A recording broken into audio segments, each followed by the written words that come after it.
E foi um final de semana trágico para o Brasil, especialmente para as pessoas que prezam pelo respeito às instituições, pela democracia, pelo respeito aos adversários, que são as pessoas de esquerda. Você acha que nunca ouviu, em nenhum momento, expressões, por exemplo, vindas da esquerda com relação a alguma ameaça, algum ato hostil daquelas pessoas de direita? Absolutamente. Mas eu me lembro aqui, em 2018, aqui mesmo em Niterói, que aquelas pessoas que antes, nas eleições anteriores, que tinham a liberdade, por exemplo, para colocar em seus carros adesivos de um lado ou do outro, como, por exemplo, em relação a Dilma Rousseff, do PT, em relação ao Aécio, por exemplo, Aécio Neves, não tinha problema nenhum. Mas, em 2018, os carros aqui, alguns carros aqui próximos aonde eu resido, com os logos do PT foram simplesmente quebrados, depredados.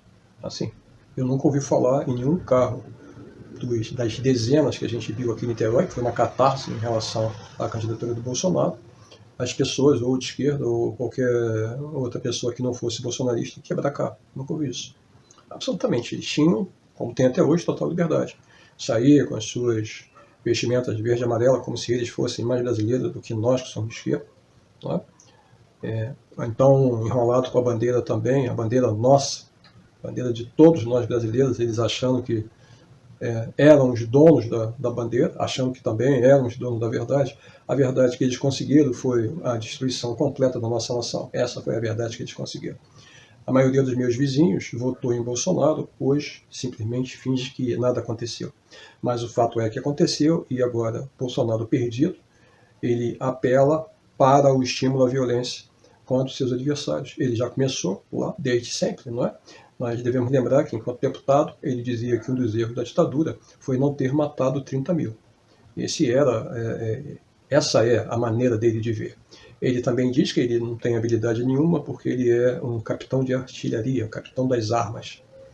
Lembrando que, na realidade, ele se transformou em capitão após passar para a reserva, justamente acusado de atos terroristas contra seus próprios camaradas e civis. Foi assim que, então, o Bolsonaro, tenente, passou a ser capitão, ganhou as insígnias, e aí, no bojo do escândalo, no qual ele deveria ter sido excluído do Exército, preso, ele então se tornou vereador, depois deputado, e aí 28 anos sem fazer nada, a não ser responder por acusações mil de corrupção, ele e a família dele. Mas, falando da violência, não é? Nós também não devemos esquecer dele fazendo ódio, homenagem a torturadores como Carlos Alberto Brilhante Ustra. O tempo todo ele incita as pessoas a se armarem, a se defender. Defender de quê? Contra um inimigo imaginário? Qual é a defesa que ele, na realidade, pretende com isso? Não é defesa nenhuma.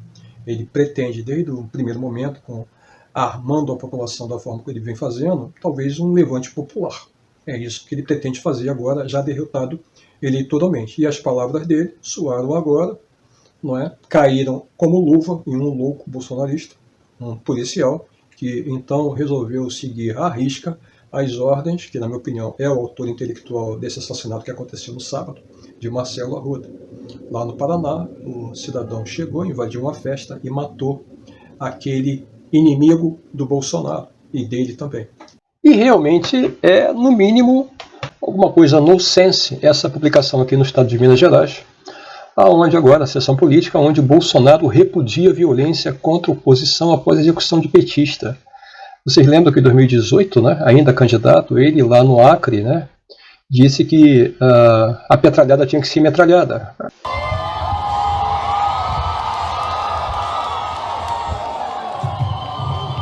Vamos fuzilar a petralhada aqui do Acre!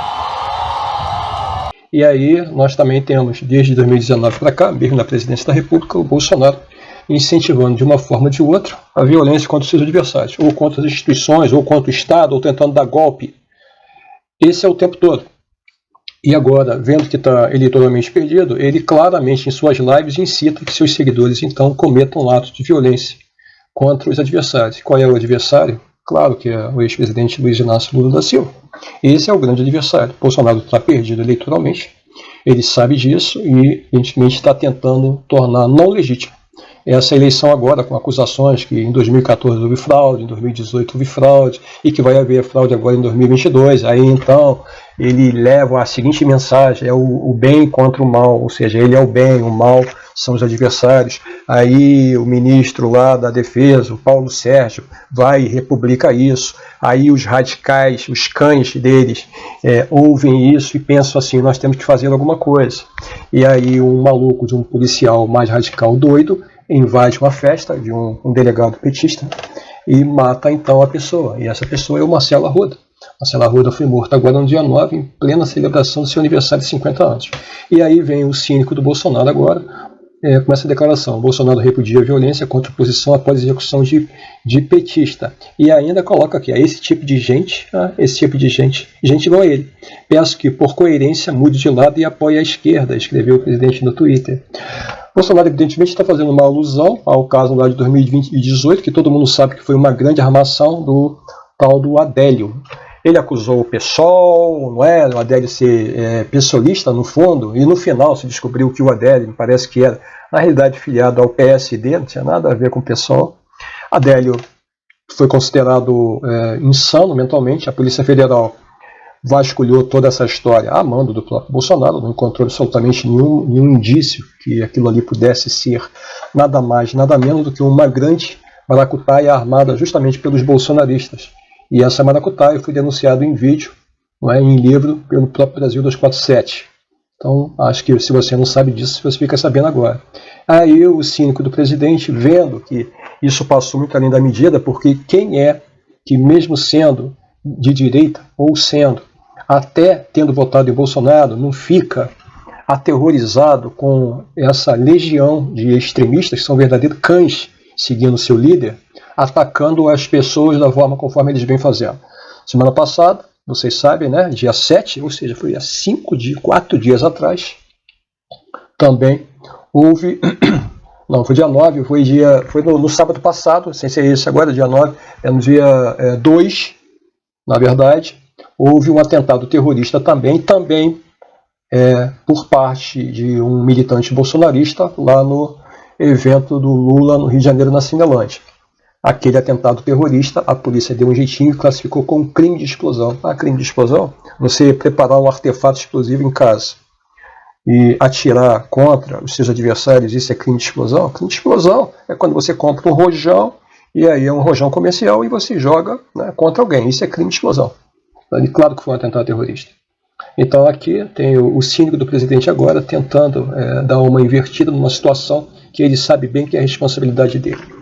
Vocês acabaram de ver, enquanto eu estou falando aqui agora, né, um pouquinho antes, o vídeo onde Bolsonaro, em 2018, incita, então, as pessoas, e ele mesmo diz que está na hora de metralhar a petralhada.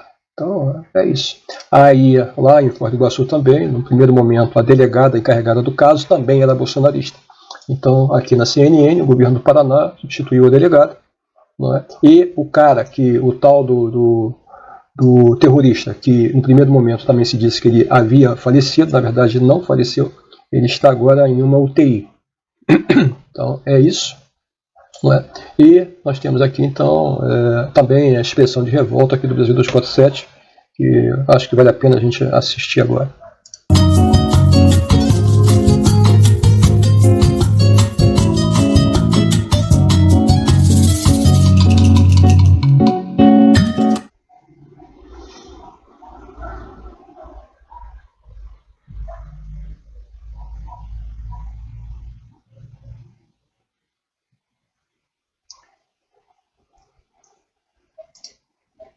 E aí agora também nós temos esse conteúdo aqui, que é o conteúdo do Brasil 247, justamente tratando sobre isso.